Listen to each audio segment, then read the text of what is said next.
Hello, everyone, and thank you for tuning into my presentation.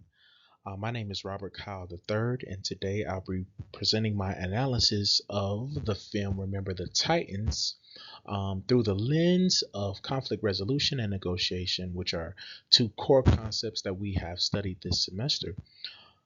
This presentation is based on my final paper where I integrated what I've learned from our textbook, Conflict Management, and also our other book, The Resolving Everyday Conflict. I believe what stood out to me about this film is how real and layered the conflict is, and how it mirrors the kinds of personal, cultural, and structural challenges we face in our real and everyday life.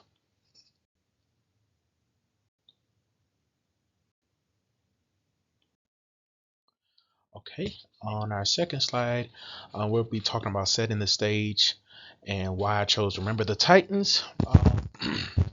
Remember the Titans is set in 1971 in Virginia, and it tells the true story of a high school football team facing forced racism, integration, and at its core, the movie is about much more than just sports. As you know, what that's basically what meets the eye, but it's more than that. It's about learning to work through deep-rooted bias, cultural division, and personal pride to create something better together. I chose this film because it offers a powerful and relatable case study for the things we've explored in class. From the interpersonal conflict and negotiation to leadership styles and emotional intelligence, the team's journey from disunity to brotherhood illustrates how conflict, when handled with the right tools, can actually be transformative. In slide number 3, we are talking about conflict on multiple levels. One thing I appreciate about this film is that it just wasn't one dimensional. There were layers to the film. On the interpersonal level, we had Coach Boone and Coach Yotes, who were navigating different leadership styles and racial pressures. Then you had the players like Jerry Bertier and Julius Campbell, whose relationship starts off basically hostilely, but evolves into a genuine brotherhood to the point where um, I don't. There was a scene where he basically says, well, he's in the hospital and he says, "This is my brother," and yeah, so they grew into a great brotherhood. On a group level, you saw the divide between the black and the white players, fueled by society, prejudice, and the fear that everyone had. And finally, there was an organizational conflict, a community and school system struggling with the systematic racism and the change that was going on during that time. All of these conflicts compound, which made this film the perfect platform for applying negotiation and resolutional concepts we've studied. In slide 4, we have the contrasting leadership styles. When looking at the role and the personality behavior, the contrast between Coach Boone and Coach Yotes is one of the most powerful dynamics in the film. Boone, who is someone who was firm, direct, and holds his team to an incredibly high standard, like there was no room for disappointment to him. Using Covert's language from our textbook, he is demonstrating a competing style. He's assertive, he's confident, and he's not afraid to challenge the norm. He understands that in order to change a deeply divided team, he needs to be strong and structured. On the flip side, you have Coach Yotes, who starts off more accommodating. He's relational, he avoids conflict early on, and he tries to keep the peace as much as he can. But as the story unfolds, he grows into an assertive leader himself, especially when it means defending fairness and integrity. What's beautiful is how they complement each other. Boone provides the structure and the discipline, and Yotes provides the empathy and the understanding for all the teams, as well as the coaches. Together, they show how different leadership styles can work in harmony to resolve conflict and inspire growth. We're heading to slide number 5, where we're talking about speaking the truth and building trust. Communication is a huge theme in the film, and it's not just words that were spoken, but it's how they delivered and how they were received with clarity and conviction. One of the most powerful scenes is when he takes the team to Gettysburg Cemetery and delivers a heartfelt message about the cost of division. This moment forces the players to look beyond themselves. Yost, on the other hand, communicates with emotional intelligence. He reads the room, he listens before speaking, and he affirms his players. The combination of Boone's passionate leadership and Yost's quiet strength creates an environment where the team slowly begins to open up. As Corvert points out in our book, effective communication influences behavior. And in this case, you can say it helps build trust and understanding and eventually unity among all the players. And like I said, as well as the coaching staff. On slide 6, we go. Adapting over time is what we'll be talking about here. As the team grows, so do their conflict styles. Boone starts out using the competing style because it's necessary for that time. The team is chaotic and the environment is super hostile. But as the team matures, Boone becomes more collaborative, inviting players to lead and make decisions. Yost begins as someone who avoids conflict, but his experience forces him to take a stand. He shifts into a more assertive role and gains not only players' respect, but he also gains Coach Boone's. The players also undergo major transformations. Initially, many use avoidance and aggression, but through time, struggle, and shared goals, they learn to compromise and eventually collaborate.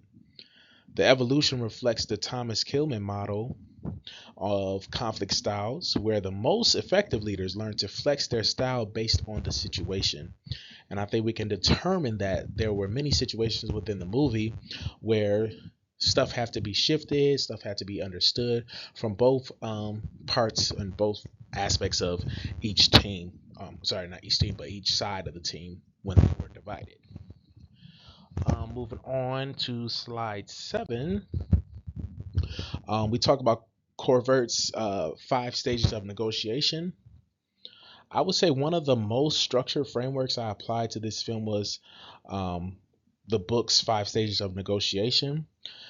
The film follows them very closely, I believe. Boone enters the situation well prepared. He knows that the racial tension is stepping into, that he's stepping into, and it comes with a disciplined plan. He feels like that the discipline is what is going to cause for the team to come together. He knows that racial tension he's stepping into, and it comes with he comes with a disciplined plan. Like I said, he introduced expectations clearly and without apology. As initiation begins, there's obviously resistance from players. They want to fight, they want to argue, they want to quit.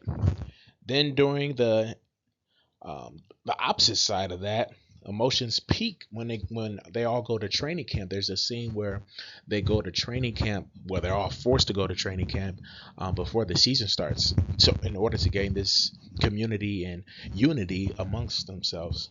The players begin to confront their own biases and push through the pain, both physical and emotional, because the man had them running hills like, I mean, it was crazy. A long time. And finally, we reach the closing stage where the team achieves real unity, especially after Bertier had his car accident. At that point, their bond goes far beyond football. For those 5 stages show us that negotiation isn't a one-time event. It's a process rooted in trust, emotion, and intentional leadership. Moving on to slide 8. The film also beautifully reflects the course's core themes. Emotional intelligence is everywhere. and how we could say Coach Boone, how he disciplined, and how Coach Yost, he listens to, and how players like Jerry and Julius, they evolve into how they feel for people and how they evolve into their leadership skills.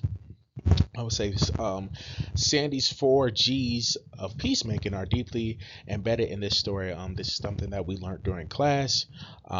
Yost had to get real by facing his own privilege and making sacrifices. The players gently engaged by confronting each other with honest and respect.